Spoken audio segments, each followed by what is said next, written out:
Muraho mwese mwaramutse neza.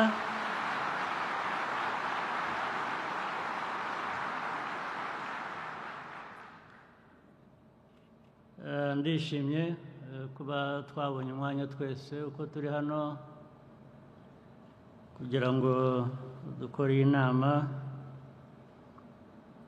ya RPF Congress.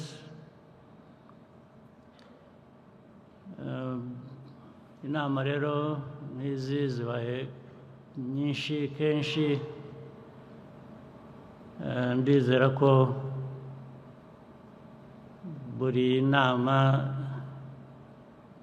ibaye ifite ibyidufasha, ibyitwungura kugira ngo dukomeze twubake umuryango wacu wa RPF, ari nako twubaka igihugu cyacu.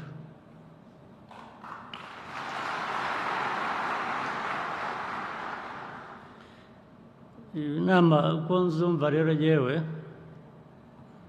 biba biduha umwanya wo kwisuzuma inshingano dufite, uko tuzuzuza, ibibazo bihari ari mu muryango, ari mu gihugu, ari ndetse ku isi hose, kuko duhura nabyo, uko tubyifatamo cyangwa uko twabyifatamo kugira ngo dukomeze dutere imbere. Nizere ko ibyo tuganira hano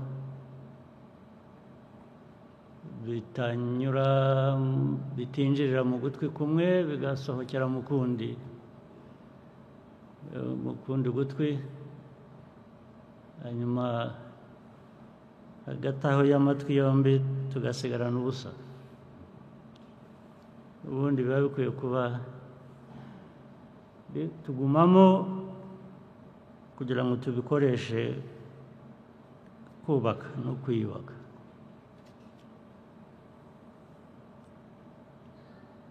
Uyu mwanya ndagira ngo nanone tube twawukoresha dutya,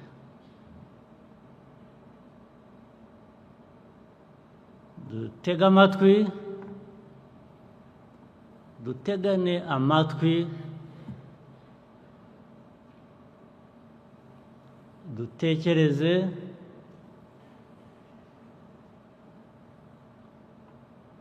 tuvuge ibituri ku mutima cyangwa uko twumva ibintu. Buri wese atanga ibitekerezo bye uko abyumva, ndetse abantu babaza ibibazo bumva bikwiye gusubizwa, wenda badasobanukiwe,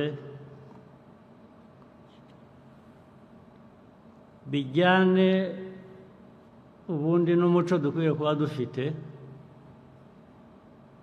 Wenda bamwe buzuza, abandi ukabananira, ukabagora uwo muco.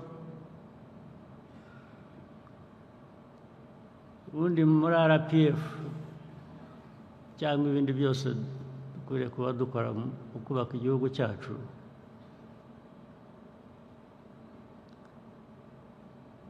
umuntu aba akwiye gutekereza we nk'umuntu,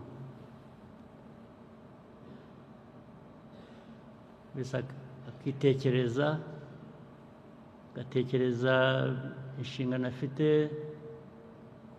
zimuganisha cyangwa zimuhuza n'abandi, byagera ku bikorwa tukabikorera hamwe. We should be thinking independently, individually,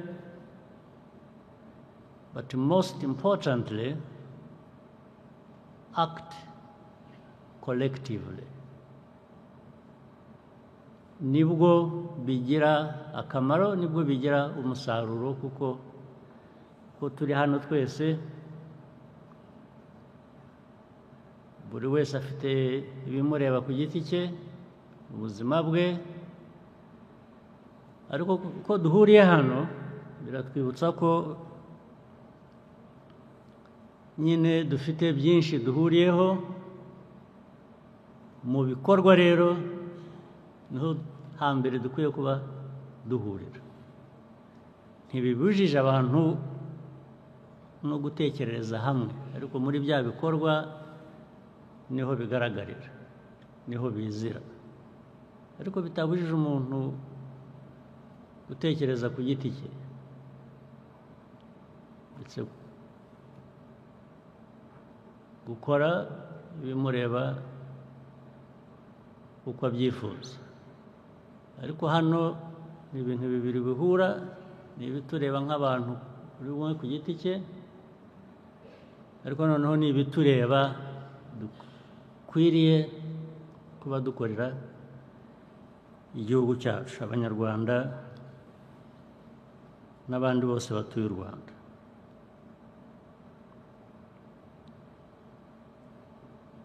Ibyo reka mbe mbishyize iruhande gato.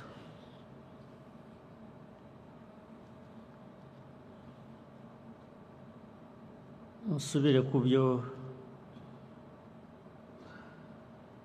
kwisuzuma,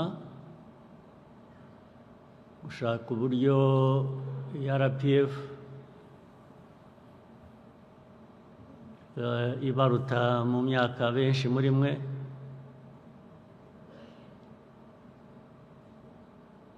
iyi RPF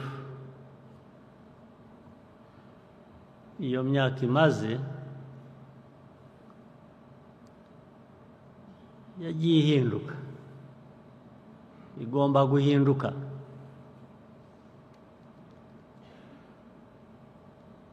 Igahinduka buri gihe bijyanye n'ukuntu isi ubwayo ihinduka. Isi tugezemo uko iteye ubu, RPF yaba irimo, twebwe abanyamuryango ba RPF twaba tuyirimo, tuyibamo nk'uko twayibayemo imyaka 30 ishize, haba hari ikibazo, haba hari ikibazo kinini cyane. Ari uru Rwanda, ari iyi si turimo, tugomba kubibamo nk'uko bimeze. Ubwo ni ukuvuga ngo kuriya guhinduka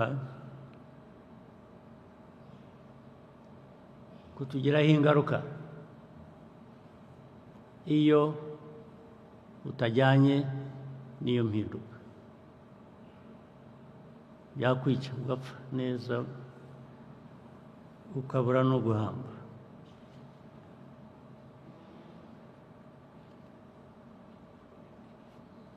Ariko uko n'ibintu bihinduka kandi bigomba guhinduka buri gihe,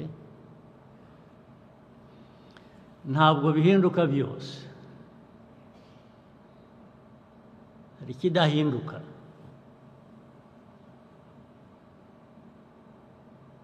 Ikidahinduka ubundi nicyo uri cyo, ndetse n'icyifuzo cyawe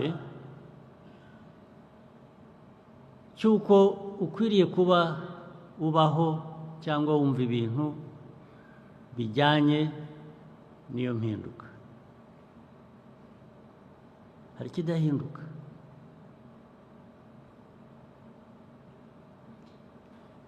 Niba mu mibereho no mu miyoborere nka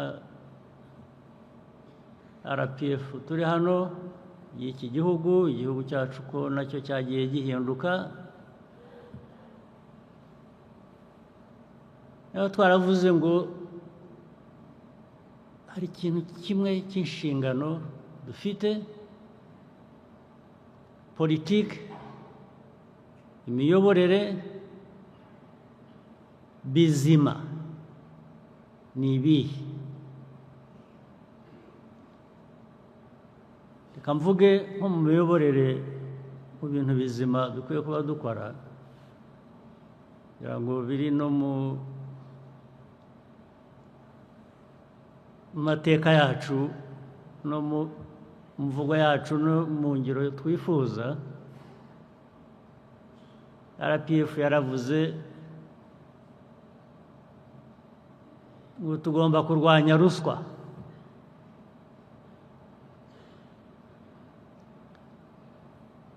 Uko kurwanya ruswa ntiguhinduka. Kiriya gitekerezo cyo kurwanya ruswa imyaka 38 cyangwa ishize,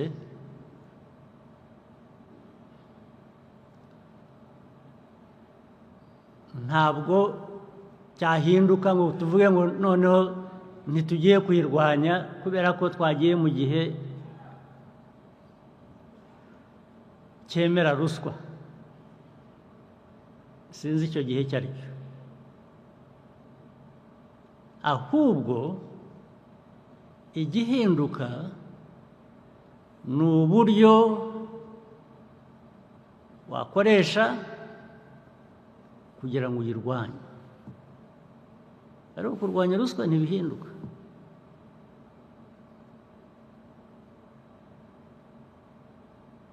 The methods you use to fight corruption, depending on the circumstances and the changes that have happened,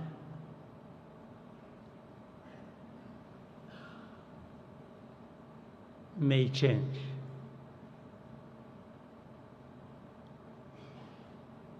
But the idea to fight corruption does not change.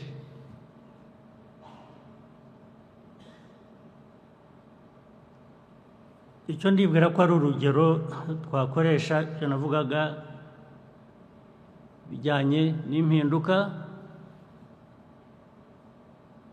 ingaruka bitugiraho,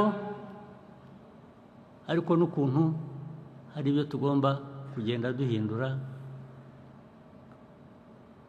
bijyanye n'igihe.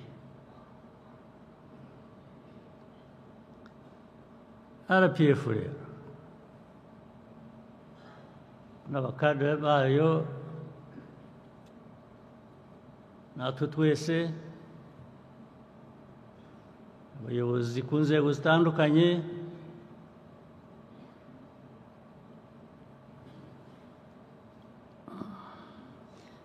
iyo mitekerereze yo guhindura ibintu no guhinduka ariko ukagumana intego nyazo ufite,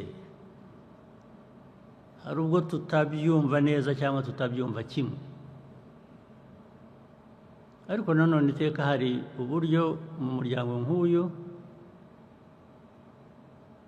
dukwiye kuba dukoresha kugira ngo ibyo byose bishobore kubonerwa umuti, bigire umurongo bikurikiza. Ndetse rimwe na rimwe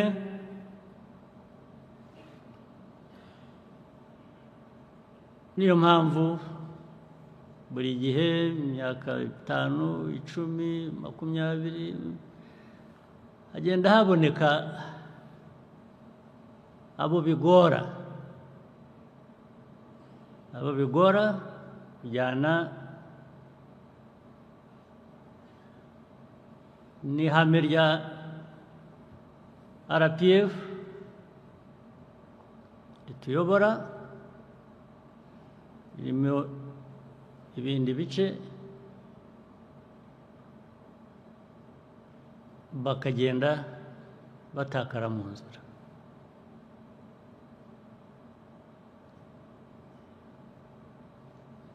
ibyo biriho byarabaye bizaba, ariko RPF igomba gukomeza gutera nk'uko ikwiriye kubitera muri iriya si igenda ihinduka, kandi RPF nayo igenda ihinduka uko bikwiye. Hari abato bari hano benshi, bari nabo benshi cyane sinzi, ariko ni benshi.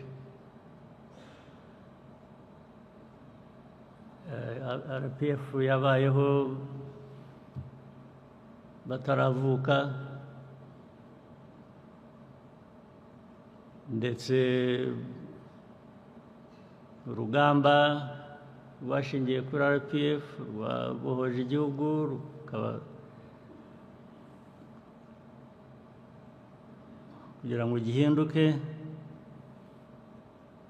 Naho urwo rugamba rubereye ni benshi bari bataravuka, abandi biyongera umubare munini, ubwo byombi hamwe bari impinja muri ibi ngibi mvuga ni nk'aho butaravuka.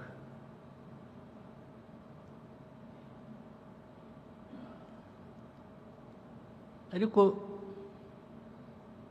iyo abo bataravuka nabo bari impinja, ubu aho bageze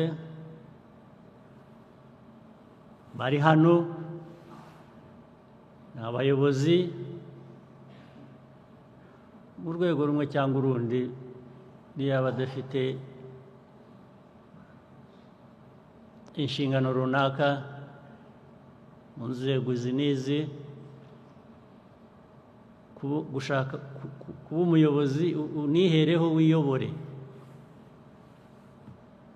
wishakishemo icyaguha aho ukwiriye kubugana igihe icyo ari cyo cyose. Uri umuyobozi,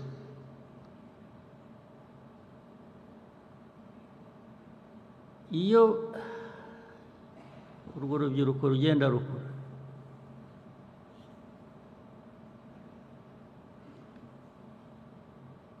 bayoborwa n'iki?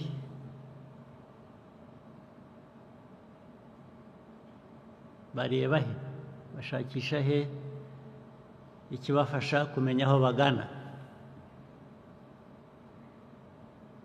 Bareba he handi hatari kuri twe abakuru?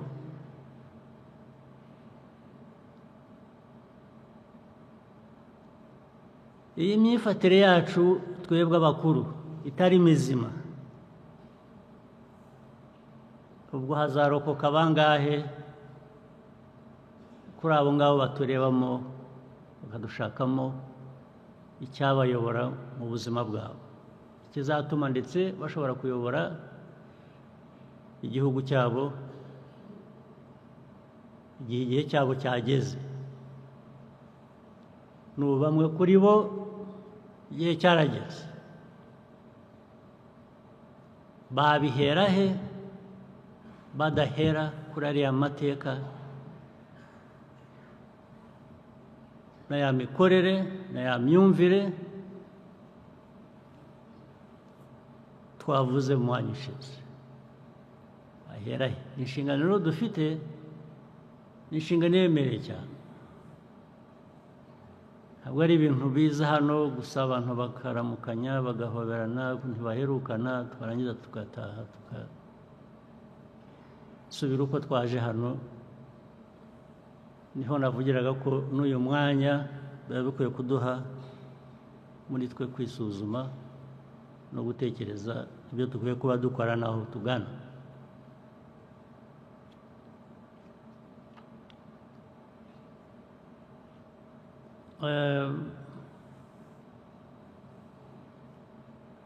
Hari ibihe bigezweho, ibyo mubona hirya no hino,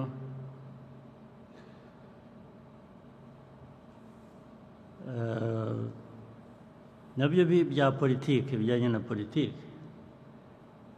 by'urubyiruko rusigaye duhaguruka rukagira ibyo rusaba. uzi ko ari ibyo ariko ukwiriye kugira ibyo wasaba.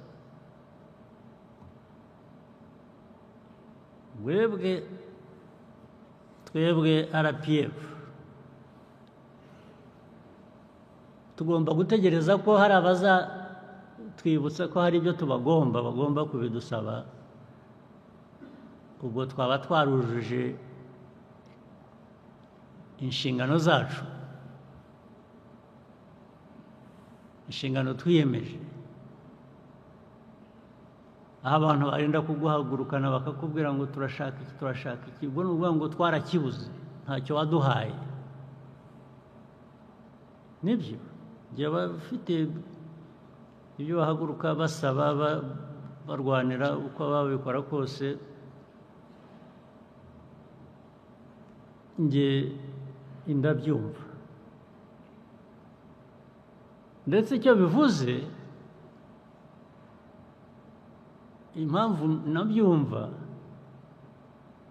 ni uko ari nk'ibyo twakoze natwe tukiri bato kurinda tugera hano.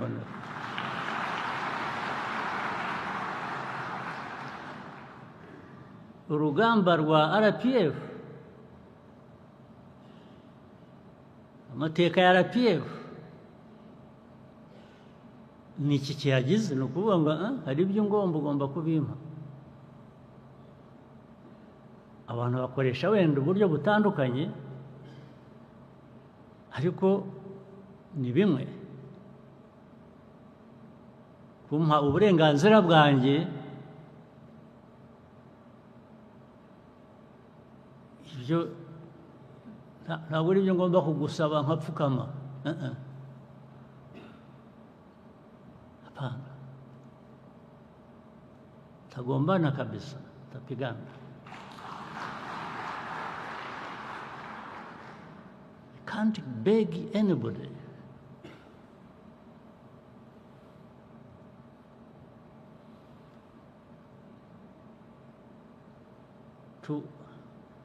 I don't expect anybody to give me my rights as a favor she's doing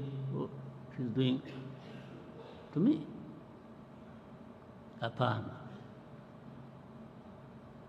So hano mu Rwanda bibaye bikurikiye rwose hakagira uvuga ati there is something, hari ibintu watugomba gutaduhaye, njye nabyumva kuko nanjye niho nahereye, namwe mwese niho mwahereye.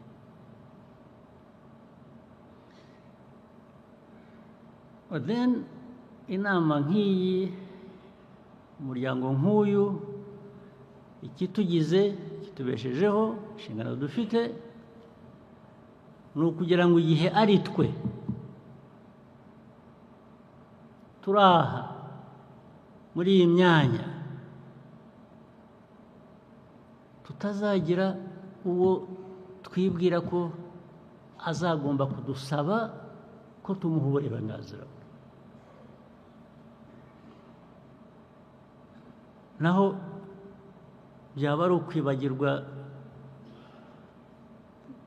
birenze urugero.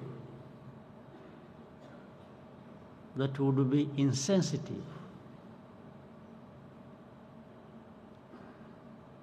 Okay, the right you demand is the right everybody has a right to demand. ukuvuga ngo mu mikorere yacu tugomba gukora ku buryo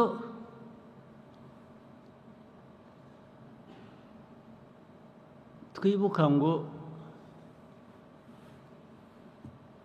hari inshingano dufite, abantu batagomba kutwingingira, batagomba kudusaba,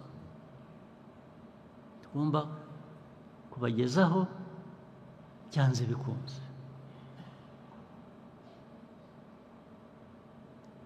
aha rero niho nshaka kuzira ku kindi kibazo.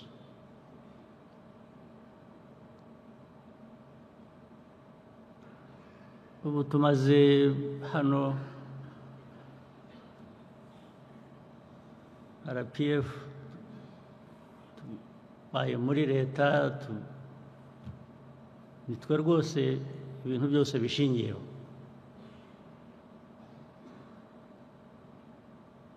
Imyaka ibaye myinshi.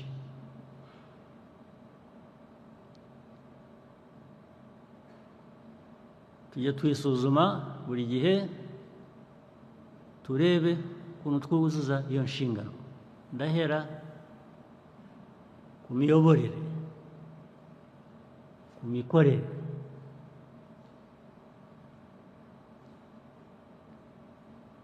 muhere ku nzego aho uhera hose. Washaka uhere ku nzego zo hejuru, ushaka uhere ku nzego zo hasi. Ikigenda kigaragara kuva ku nzego zo hejuru ujya ku zo hasi cyangwa kuva hasi ujya ku zo hejuru ni iki? Mukwiye kuba mukizi, mukibona, muzi ngo aha ngaha hari ibitagenda neza, bigahera ko bishyirwa mu buryo, ku buryo bwihuse.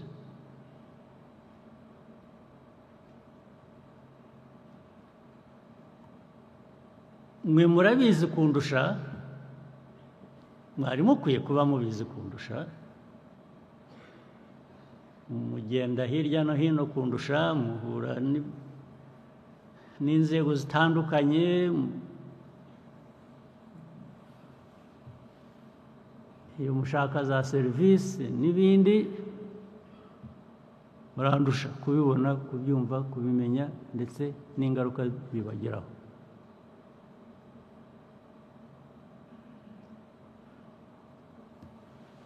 Yewe ku rwego ndiho, cyangwa inzego zimwe bamwe muri mwe muriho,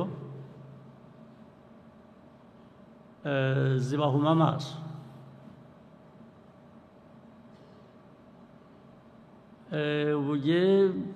Iyo nsitaye abantu barahurura bakundamira ngo ntagwa hasi.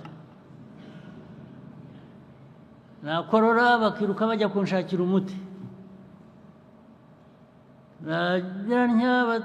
Ubwo ni ukuntetesha, ariko nizere ko atari ugushaka kumpuma amaso.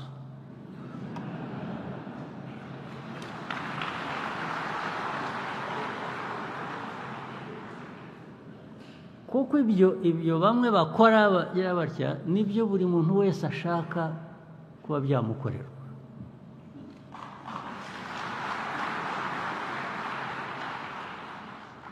Niba akeneye umuti rero akwiye kuba awubona. Niba akeneye transport kuva kujya hariya, aba akwiye kuba abibona.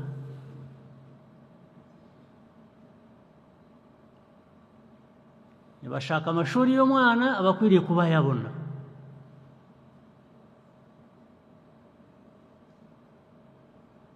Byinshi bimeze gutyo.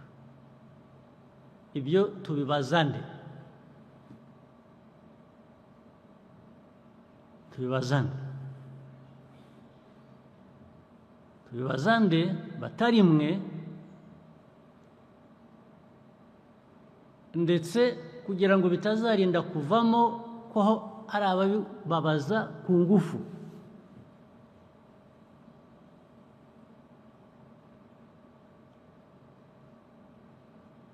Utazenda kugira ubibabaza ku ngufu, nk'uko uyu muryango washingiye wubatswe, ku buryo wagombaga kugira ibyo ubaza ku neza cyangwa ku ngufu.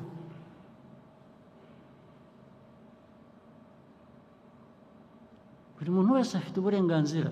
Utabimuhaye ku neza, ukwiye kubikubaza ku ngufu.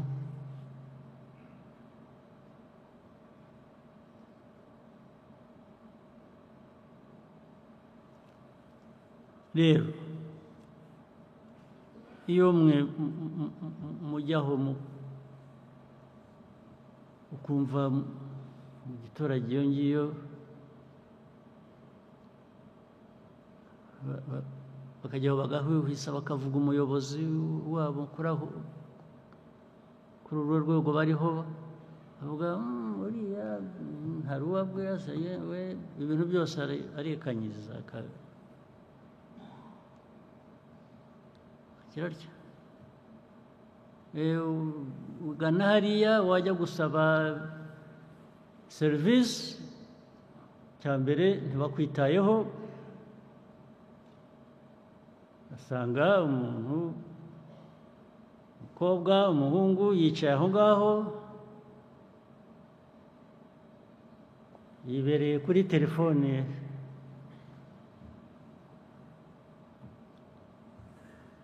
arakora ibyo akora sinzi ibyo ari byo kwicaraho ukamusaba serivisi akaba yanagutuka rwose nubwo yicaraho tegereza cyangwa wagomba kubiguha ntahari genda ibyo nibyo mpimbye murabizi cyangwa ntabwo mubizi murabizi cyangwa ntabwo mubizi birinda kubaho kubera iki byabaho kubera iki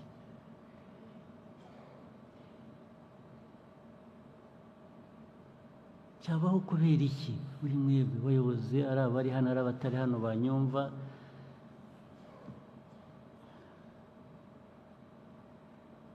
ndetse abo baturage mugira mutyo rwose wampa kubera ko wampa ngo bishyire hamwe baze bagukubite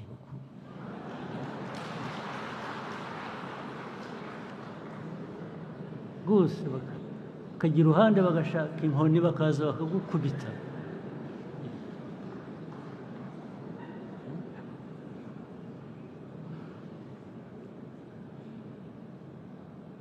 aho bijya kubera bibi rero ubwo nubwo nifuza ntyo uzi ko bidakunda iyo umuco mu buyobozi umaze kugera ku rwego ari mubi ba bantu mvuga ngo bakwiye gushaka inkoni bakagukubita basa n'abumiwe barekeye iyo baragowe baragowe babivaho ndetse bazi ko bigomba kuba gutyo ko abantu bagomba kubaho batyo abantu barinda kumera gutyo muri hehe abantu barinda kumirwa bakirirwa biruka inyuma yanyu mwebwe mu bayobozi kubera iki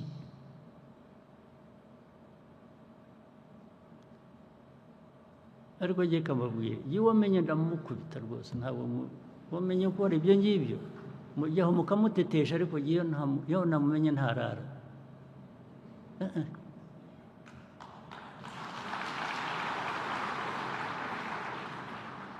ngabo ba meya uheruka ejo bundi ninde ni Kayonza ni aba Kayonza ni bande hano ni Kayonza ni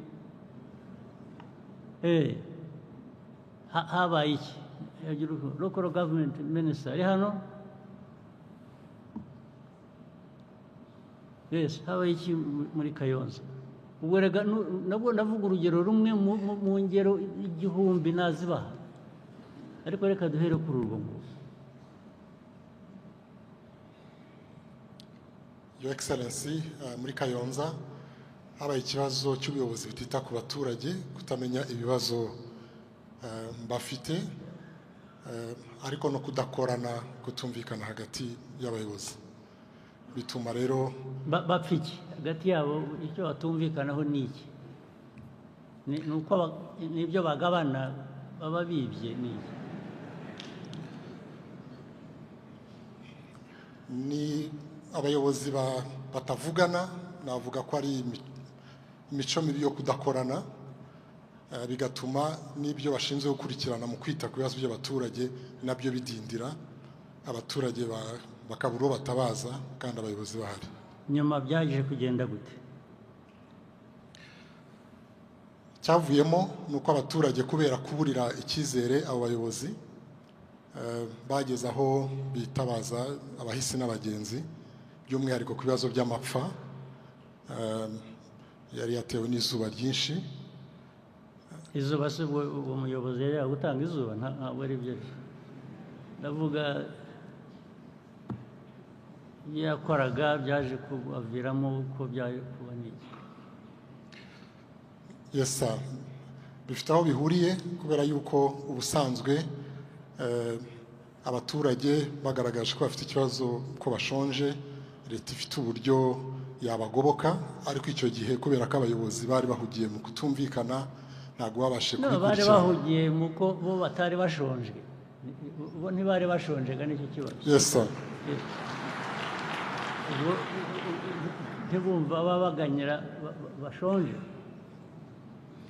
ntabwo ari kutavugana nuko nabwo buri wese yari afite ibyo akora we bimuha ibyo abandi badafite. Hanyuma uko byagenze rero nuko abayobozi babishinzwe babonye ko abayobozi badakwiye gukomeza kuyobora akarere babakuraho. Byamaze igihe kingana iki?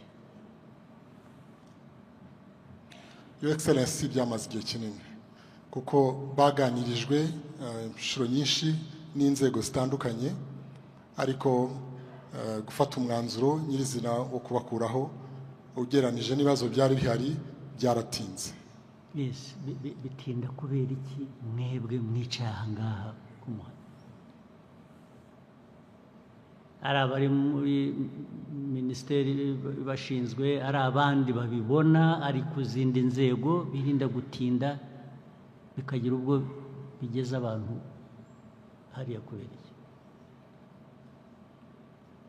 Ntabwo ari ikibazo, ntabwo ari we nkibaza gusa, ndakibaza aba bantu bari hano bose ku nzego zabo, buri wese ku rwego.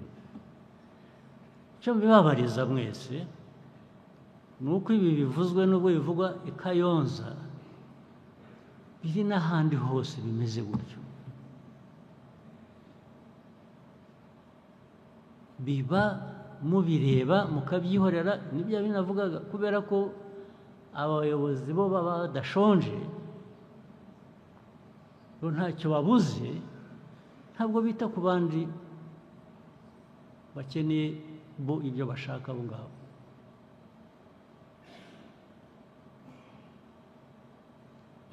Hari kesi ya Bugarama za Rusizi, ibintu bijyanye n'imihanda, bawicariye umwana wa infrastructure. Yes, mumbwire kiriya kibazo cy'umuhanda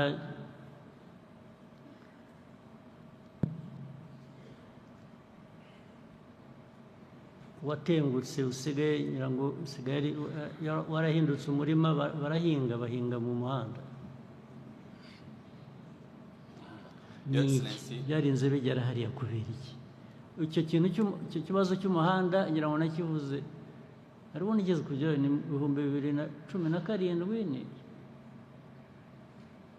ni ibintu mperuka kera, ariko umuhanda warasibye. Ejo bundi abantu barinda umutekano nibo babimbwiye rwose, badafite ahantu banyura, badafite uko bagenda. Ikibazo cyagenze giti minisita? Mu by'ukuri Your Excellency, twavuga ko habayeho uburangare ku rwego rwacu nka ministry mu guhitamo ibishyirwa imbere mu ikorwa ry'imihanda, kuko hari imihanda myinshi yakozwe kuva byavugwa mwabisaba ndetse n'abaturage babisaba kuva imyaka yashize 2017, kuko mu by'ukuri uriya muhanda warangije ubuzima bwawo wari wagenewe muri 2017. Kuva icyo gihe umuhanda uri ukeneye guhita usanwa. Ni umuhanda w'ingenzi uhuza igihugu cyacu n'ibihugu duturanye, ese ukanafasha inganda ziri hariya. Habaye ikirego, byagenze gute? icyabayeho ni ukudashyira ku murongo neza priority uburyo ninde ubikora ni twebwe nka minisiteri y'ibikorwa remezo twagombye kuba twarabikoze. erega natwe ibyo tubifitemo uruhare ariko nta n'ubitubwira. Priority mwigendera priority gusa mushatse zigatandukana n'iz'igihugu muri rusange zikwiye. Ni amakosa twakoze kandi turayasabira imbabazi, ariko tuzagenda tubikosora. Uzi ko imyaka yose nicyo kiba igisubizo, nicyo abantu barangiriza, ni ukubisabira imbabazi ejo bikazongera bigasabirwa imbabazi, ariko tukikomereza ibyo dukora. Ubu bwaba uburyo bwo gukorera igihugu cyanyu gute?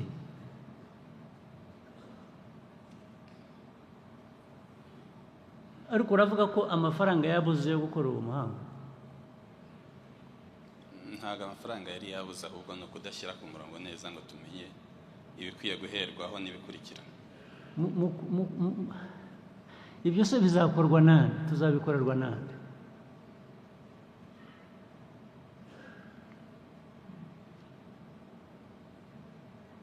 Niba minisiteri bishinzwe itabikurikirana n'izindi nzego ntizibikurikirane, ubwo bishinzwe nde? Bizakorwa gute nande? N'ubuyobozi ndetse bw'akarere ubwabo bakwiye kuba babifitemo uruhare. Byagenze gute? Urebye akarere kagiye katumenyesha ko hari ikibazo. Urumva ibyo akarere ko kakoze ibyabo karabamenyesha, kakirirwa kabasaba ko dufite, mwe mukicecekera. Ntabwo twihuse bihagije. Nta n'ubwo mwihuse na busa, ntabwo ari ukuhagije.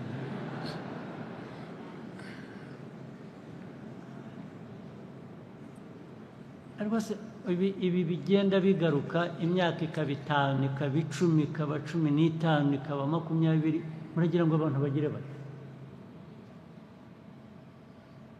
Nibyo navugaga, biriya ureba Gen Z bajya ku muhanda, ni Gen Z harya niko babyita,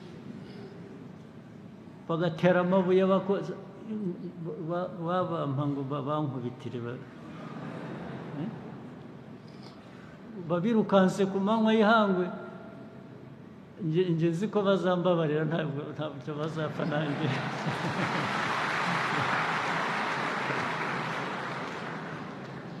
Bazi ko ntabarimo kabisa abantu bakora ibintu nk'ibyo ngibyo. Ariko rero ikibazo ni uko abamvuga ngo bampa ngo bankubitire nabo ni Gen Z. Ubwo se bizagenda gute? Namwe ko muri urwo rugero, ubwo murakora, ubona iki kibazo yakigenza ate?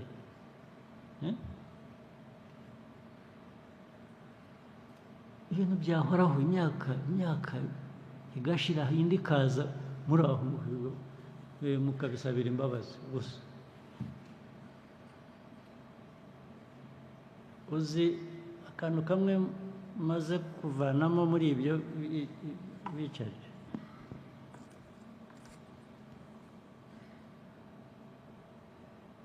biriya avugaga bisa n'ibitagira priority, ngo bagize, usibye ko batagize priority bakora bakanabitindana. Uzi impamvu? Ariko imwe muri zo, ntabwo ariyo yonyine. Aba bayobozi,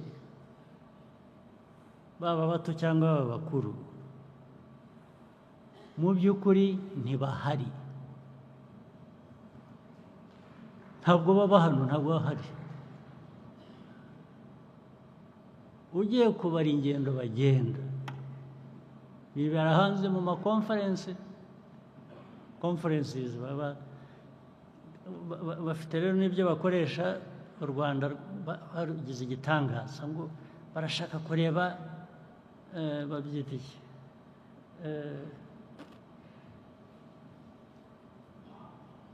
best practice. Ngo best practice iba mu Rwanda, ngo bakirirwa bahamagara. Ubu abona ba ministers nka 5 6 kugera ku 10 bose barandika basaba kugenda nkabaza barajyahe ngo bagiye baramutumiye kandi biri important ko bajyayo bagiye gutanga amasomo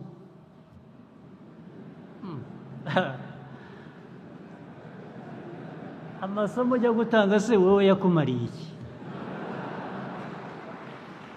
wabanje ukareba ayo masomo ugiye gutanga wowe icyo akumariye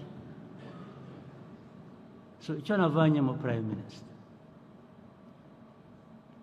ubu minisita kuzongera guhaguruka hano akavuga ngo aragiye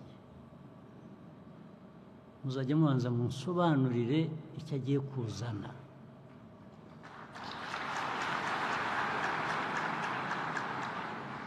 kiruta icyo yari akwiriye kuba atanga ku banyarwanda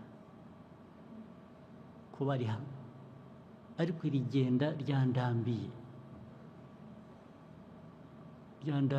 Prime Minister undebe unyumve ngo ryandambiye murabyumva n'aba ba ministers bamwe bari hano mu nyumve iri genda ryabo ryandambiye muzaye mubanza musobanurire neza si ukubisobanura neza gusa muzajya munabisobanura mu gihe tubanze twumvikane icyo turi butakaze umuyobozi natagenda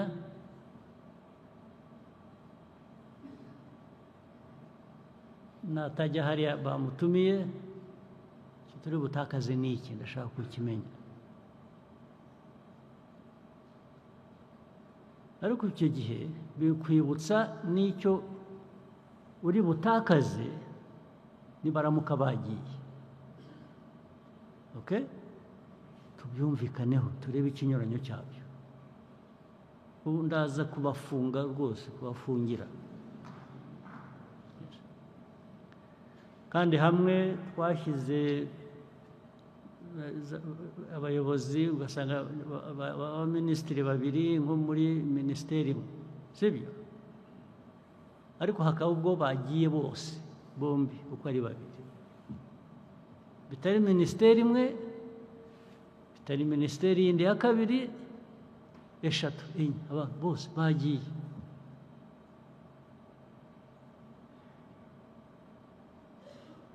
kandi uko bagenda rero nabyo mubimenye ubu si isigaye ubundi iri connected ariko iyo bagiye ntumubona naho mushakiye yagiye ntumubona ukabaza ariko se aho wagiye hataba telefone ni he bo mu mutwe kugenda no gukupa connection n'abagifitanye isano n'aho aturuka yagiye n'uwabariye ibyo Prime Minister biraza guhagarara byanze bikunze okay now hanyuma ibihe yahagaze gutyo dusigarane cya kibazo cyo kutamenya priorities hano ariko muri hano ubwo nabyo tugikemure impamvu ministry idashobora kumenya priorities nabyo tuzabimenya nabyo tugomba kubimenya mu by'ukuri ubwo ni Prime Minister bizajya bigarukaho Minister ananirwa ate ese yarakubwiye byagenze gute Minister tugira ikibazo kuvuga ngo bananiwe gukora priorities kikaba igisubizo priorities ni izawe ziri personal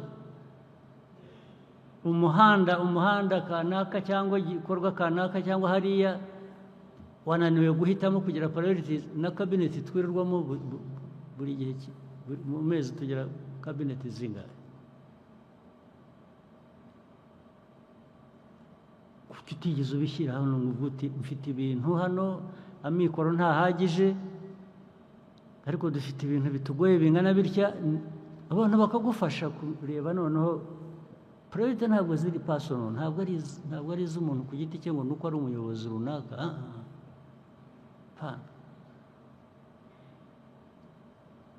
priorities ni iz'igihugu decisions zigomba kuba zijyanye n'inzego mu buyobozi bw'igihugu zizwe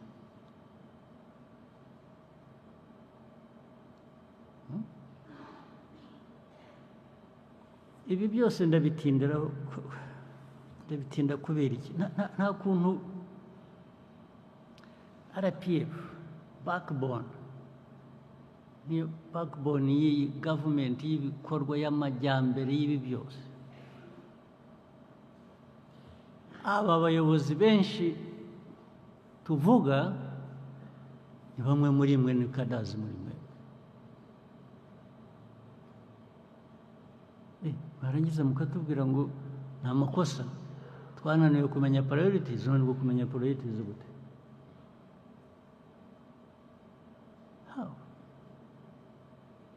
cyangwa abantu bajya hariya bakangiza amezi 6 agashira umwaka ugashira erega bamureba babizi nibyo nabazaga Minister wa Local Government biriya bya Kayonza byari bizwe byamaze igihe bizwe ubu mwaracecetse mwahisemo ba Kayonza n'abandi babizi babishinzwe mwahisemo kubiherekeza uko bimeze ngo abaturage bagere kuri uriya rwego murashaka ko bagera bati murashaka ko abaturage bagera bati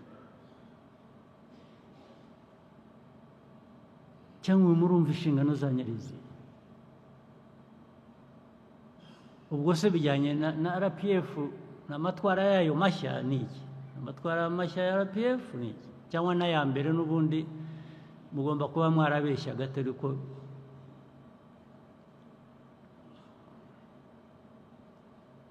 mwavugaga bimwe tugakora ibindi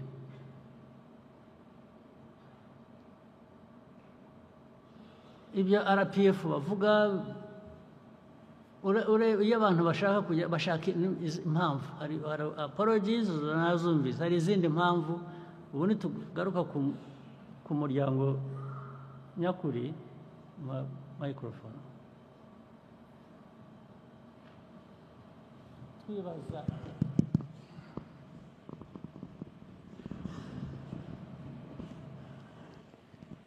twibaza impamvu ibingibi bibaho ntibirangire n'iki abanyamuryango babizobereyemo barabura ngo rega ngo nta mashuri ngo akiriho ngo yigisha ubuki murashaka kwiga ibiki murashaka kwiga ibiki mwebwe mutazi abakada barapira amashuri mushaka mbese muzigishwa nande muri ayo mashuri ngo amashuri y'abakada ngo kwigisha abakada amashuri se ni factory uracura abantu n'ubu ibyo umuntu ababwira mubyumva mwari mukwiye kuba bivamo amasomo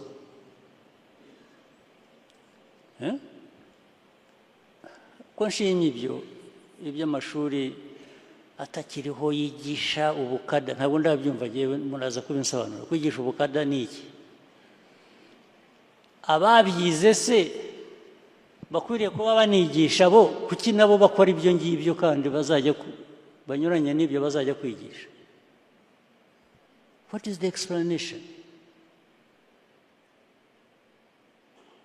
ibisobanuro ni ibihe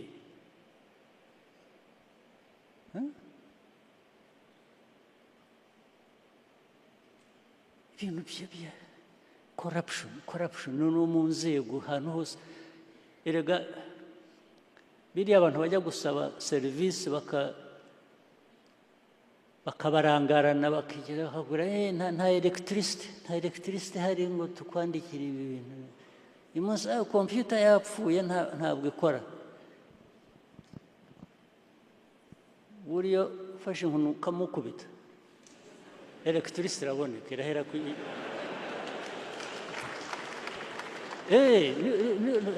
ndababwira buriya harimo ibindi bintu ni nko kukubwira ngo tekereza ariko nawe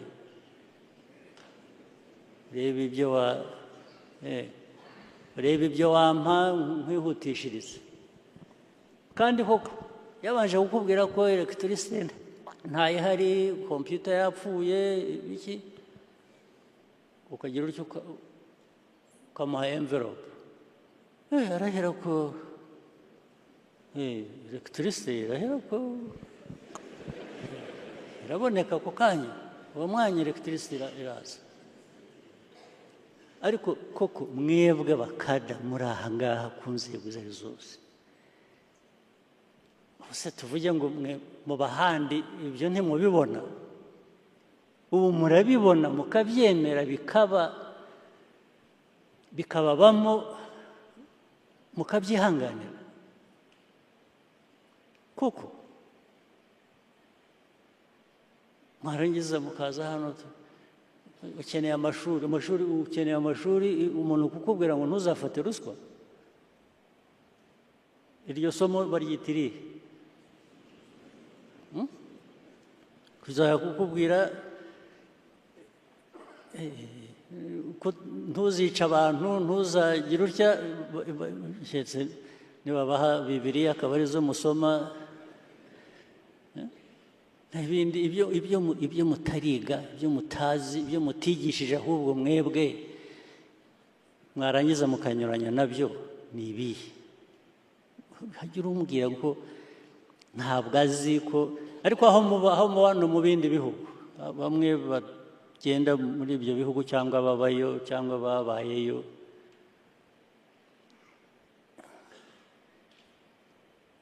ibintu bikorwa bite ariko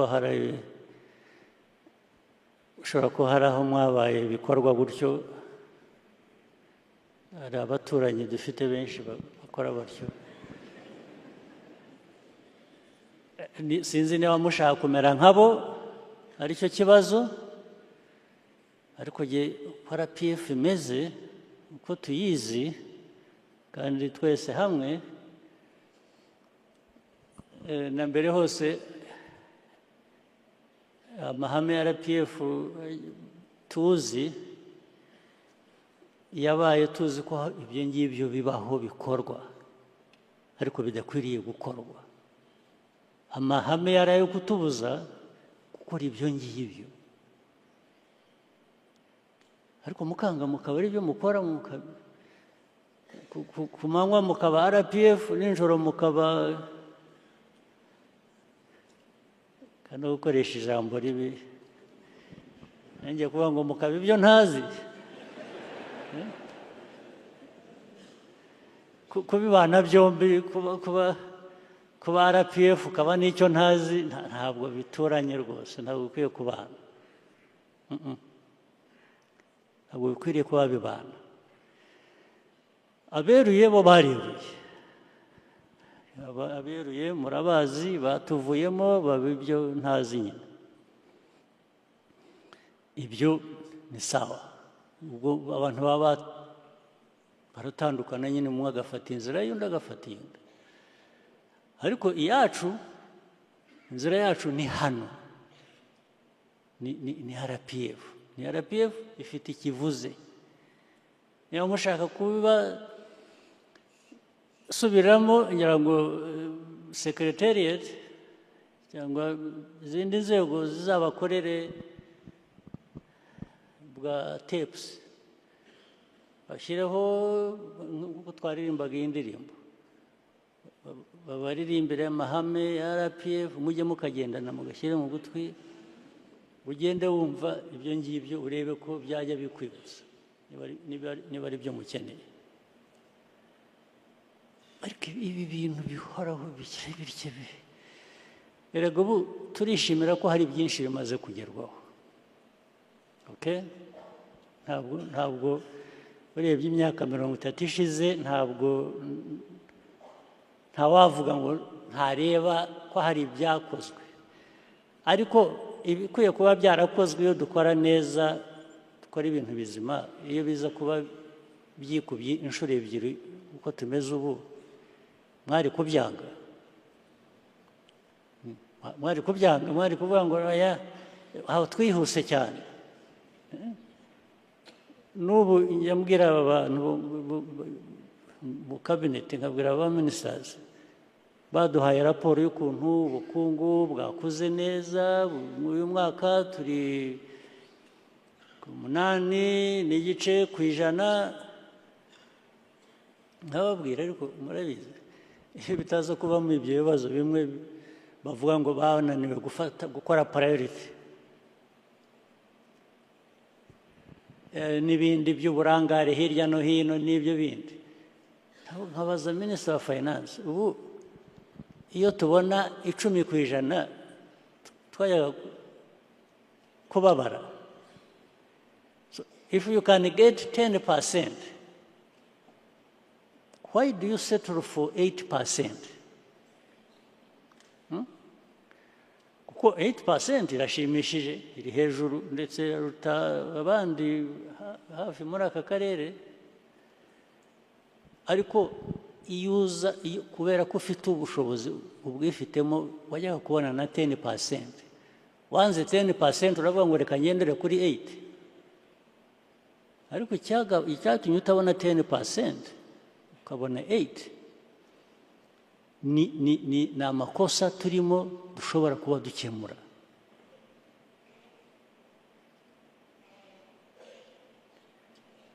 Kandi twari dukwiye kuba tuzi aho duhera. Uru Rwanda rwacu n'ingorane zose z'imyaka magana ariko noneho uhereye ku bya vuba aha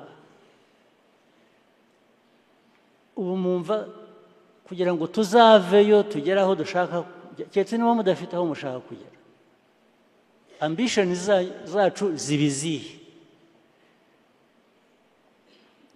ni ukumirwa gusa tukarekera iyo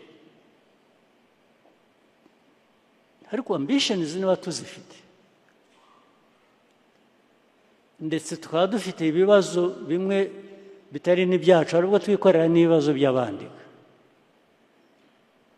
isi yose ikaduteraniraho ariko njya nibaza niba u Rwanda tugomba kuba turi ibitangaza tutazi ahubwo kubona isi yose iteranira ku Rwanda iyo ukareba kuri map no kugira ngo bakabona aho kari ahubwo byari bikwiye kuba bibagora ariko ugasanga isi yose yahagurukiye u Rwanda ariko tukanga tukabinyuramo tugakomeza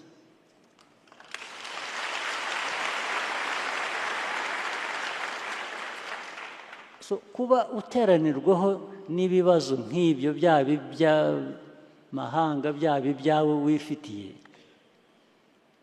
ntabwo waba the same person ukora ibintu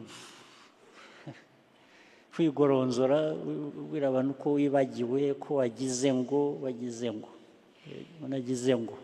kugira ngo ni iki it is this or that kugira ngo mukunze gukoresha mwebwe leaders ni iki kugira ngo ni iki ibi sigaho ibi ntabwo bikorwa mumbabarire nagize ngo wagize ngo iki batize kugira ngo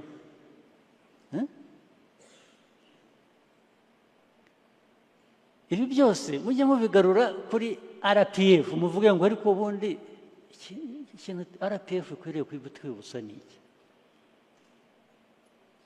nahuye n'iki kibazo hagize ntya bambwiye barya maze ikibazo rero ntabwo nibwira ko ari kutagira memory ni ibintu mukora how can you repeat the same mistake abantu bakwibutsa abantu baguhana abantu bagira bate ariko ukongera ukabisubiramo wavuga ko ari ukwibagirwa wavuga ko ibyo babyita iki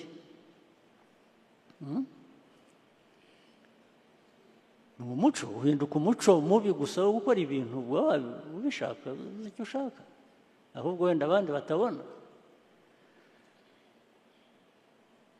Reka mpine nashaka kuvuga byinshi cyane birenze hano ariko reka mbihine turaza kubona undi mwanya wo kubigarukaho bimwe mu bindi biganiro ariko reka nsoreze kuri ibi ngibi. Icya mbere muri rusange nagira ngo mbashimire ibyo byinshi bikorwa bituma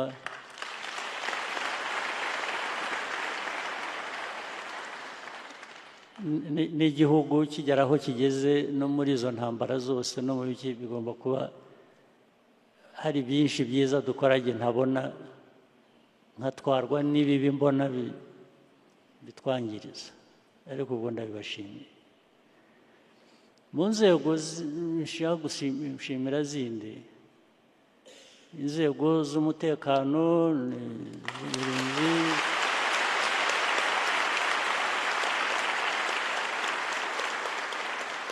umutekano muri rusange zose RDF Rwanda National Police security rundi rwego aba bantu ibyo bakora bakorera igihugu cyacu twese sinavuga ko mfite byinshi birenze ibyo bakora mbasaba barabyujuje.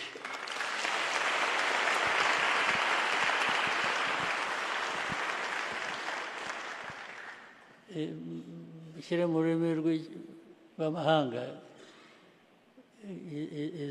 these forces of ours are the forces I have always wished to have.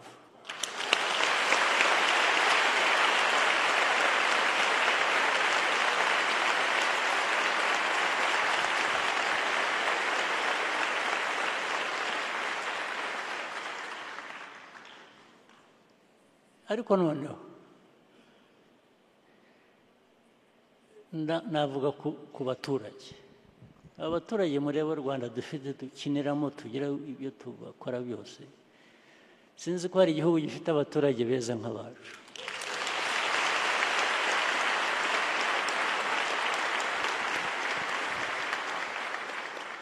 Impamvu ndayikubwira urebye aho tuvuye muri politike y'amacakubiri genocide ariko tukaba tugeze aho abaturage bari hamwe n'isi yose yirirwa ibashaka kongera kubasubizaho buriya ahantu hambere hananiye aba navugaga bo hanze bashaka kudusenya bashatse ukuntu bazana mu banyarwanda kongera kubatandukanya ngo bajye mu mwiryane abaturage barabananira.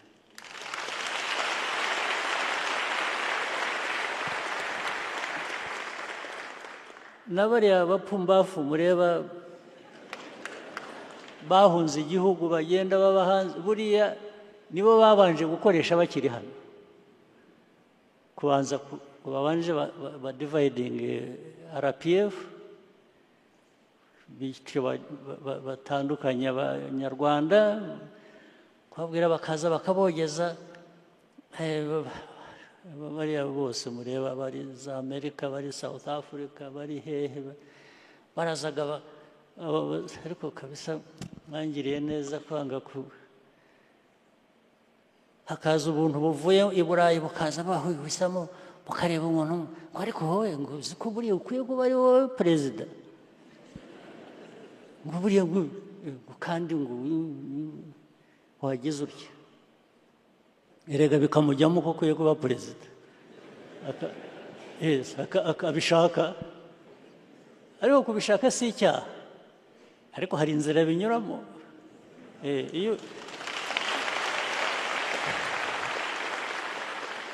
iyo bishatse gusa ugashaka gukora wibwira ngo abo ngabo bazagufasha kubigeraho bose ku murongo byagiye bibananira bajya aho bagiye abandi ntabwo byabahiriye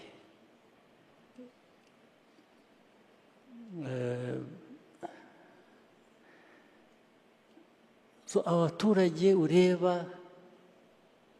ubwa NGOs ubuntu birirwa bureba abantu birwira ko abaturage bakagenda bagashaka kubagira ababo ntibabagire ab'u Rwanda bakabagira ababo niyo mateka tuzi mu bintu hirya no hino ariko abaturage bacu baranze baba b'u Rwanda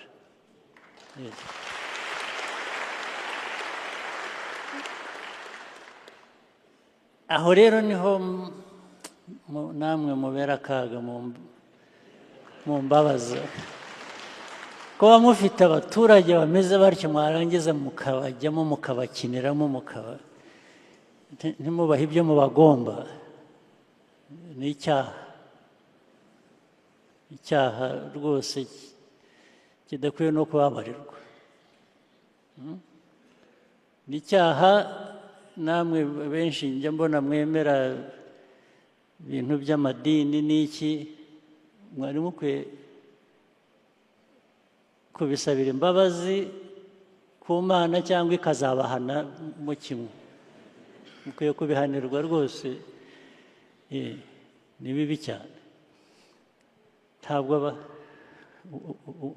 amahirwe mufite kuba muriho muyobora abayobozi mu gihugu cyanyu mufite abaturage bameze batya mwarangiza mukajya gutobanga ibintu ntabwo ari byo mujye mubyibaza ku giti cyanyu aho muri mwicuze muhinduke kandi gukora ibintu bizima ntabwo ari ibintu bizima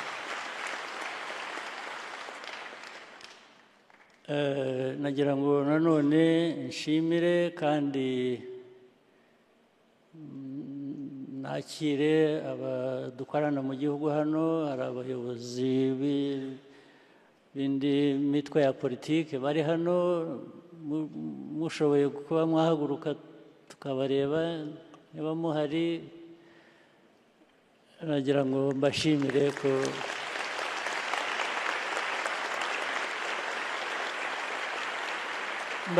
ko mwaje kwifatanya natwe kandi n'ubundi mufatanya natwe no muri kwa kudacamo ibice abanyarwanda n'iki mukemera tugafatanya mubifitemo uruhare runini ndabibashimira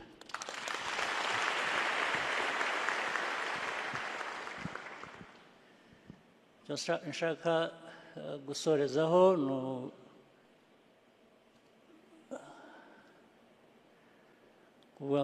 natangiye mvuga impinduka zikwiriye kujya zibaho buri gihe bitewe n'uko ibintu bimeze n'igihe no muri RPF ubwayo nagira ngo mbateguze ngira ngo biraza gushyirwa mu buryo mu masaha yandi ari imbere tubiganira hari ibintu bimwe nahuye n'abayobozi bamwe b'inararibonye ba RPF ndetse abandi founder members ba RPF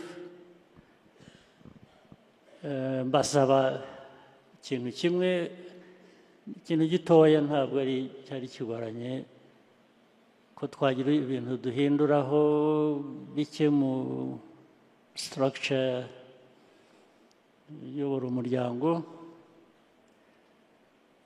tukazubakira aho ngaho dukora wenda n'izindi mpinduka ariko bikazadufasha kongera imbaraga mu mikorere ibyo ngira ngo baraza kubitugezaho turaza kubiganira sinzi ko ari uyu mwanya wabyo hanyuma ariko bigakorwa mu buryo bworoheje kandi buzima,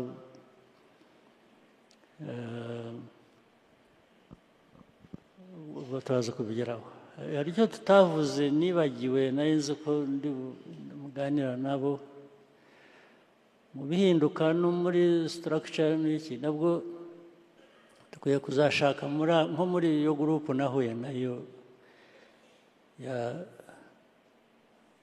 most senior cadres ba RPF, dukwiye kuzahitamo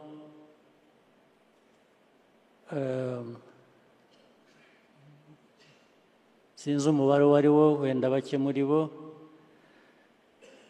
ikaba nka kanso ya elders mu bundi buryo,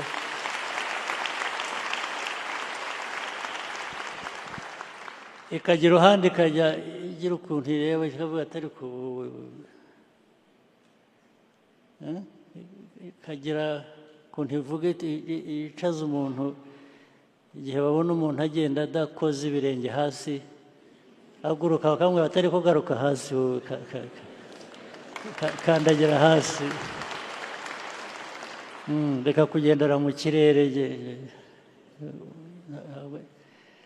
Ibyo nabyo tuzabiganira, wenda na hano twabiganira, nta kibazo mbona, nagira ngo mbateguze gusa tubitekereze. Hari structure zisanzwe z'umuryango tugiye gutinkaringa nazo, tukagira ibyo habaho uburyo bwa reinforcement, then nifuzaga ko nabasaba ko tuzashaka iyo gurupu wenda nk'abantu nka 5 babaye benshi 7, ni igitekerezo, mushatse mwabagira 3, mushatse mwabagira 4,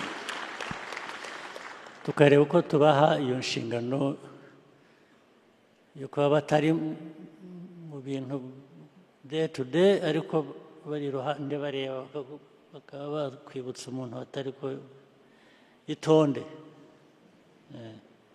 cisha make, yananirana ubwo bikaba ibindi.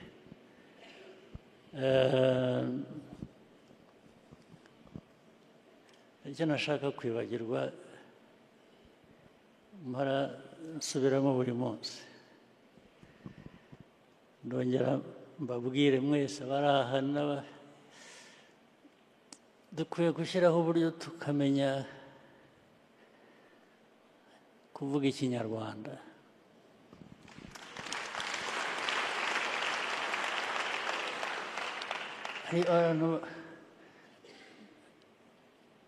Kandi kuvuga Ikinyarwanda simvuga abatakizi koko, ndavuga abakwiriye kuba bakizi ariko bacyangiza. Uko cyangirika murabizi, bakizanyemo amagambo cyangwa ibintu by'aho twabaye twebwe. Ikinyarwanda bagihinduye gituruka mu majyaruguru cyangwa mu majyepfo hanze y'imipaka yacu. Urugero mbahe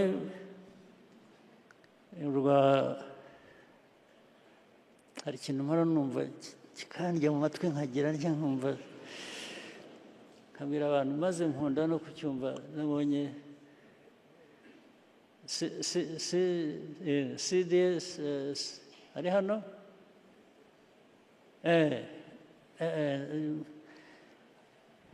mu ame yacu cyangwa na IGP mu gipolisi, kumva kuvuga ngo guhereza murabizi, murabyumva ukuntu babikoresha, namuhereje bikaba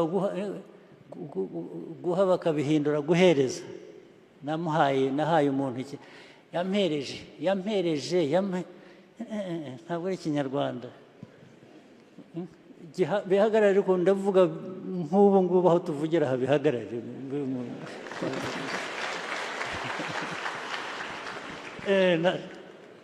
Guhereza, harimo bamwe rero babivuga, ariko nzi aho bituruka nabwo hanze y'imipaka yacu.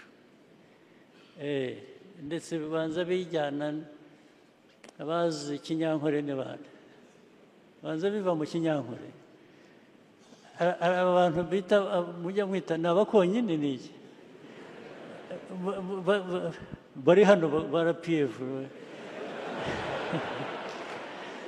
ibintu byakuhereza muhagarike mu kinyarwanda wenda muri icyo kirimi cyo hanze birashoboka ariko nkababaza kuko nzi ko bafitanye nkavuga nti mwebwe iyo umuntu yaguhaye inka mu kinyarwanda uvuga iki ntabwo yaguhereje inka yaguhaye inka so that is a big difference ntabwo bibaho mu kinyarwanda mu kibi kinyarwanda ikindi ni iki hari ibindi nyanumva uvuga biryana mu matwi kumva reka twese twigishije ikinyarwanda ntabwo kuba twarabaye hanze nk'impunzi n'iki ntabwo byatuvanyeho kuvuga ikinyarwanda nta guhereza n'ibindi muzadufasha bazi indimi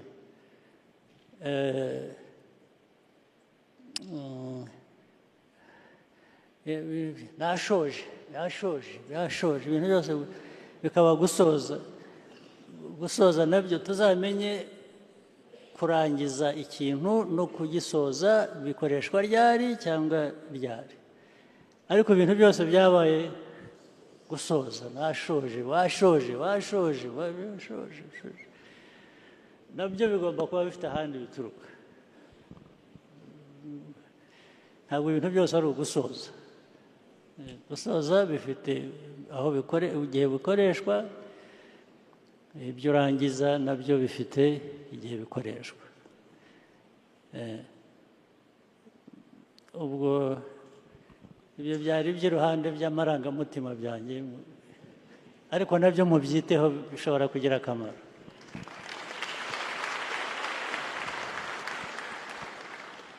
ngira ngo rero reka mpinire aha ngaha mbashimira ibindi bigiye gukurikira kandi ntibagirwa no kubifuriza ko muzagira noheli nziza n'umwaka mushya tugiye kugenda murakoze cyane